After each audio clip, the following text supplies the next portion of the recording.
هم العدة ونحن اليقين بالله، هم العتاد ونحن القوة، نحن رمز السيادة، نحن القوة. قوات الشعب السوداني، قوات الشعب المسلحة والشعب السوداني هو رمز السيادة.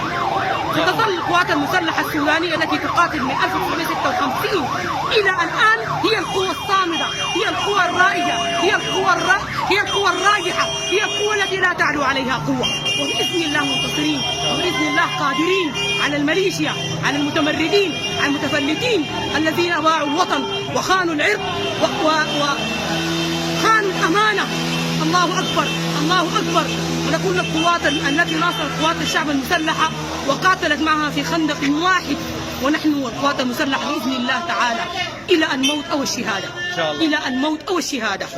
أنا المرأة الشرطية التي مثلت قوات الشرطة والآن تقاتل مع قوات المسلحة في خندق واحد، وسأظل أقاتل معهم إلى الموت، إلى الموت أو الشهادة.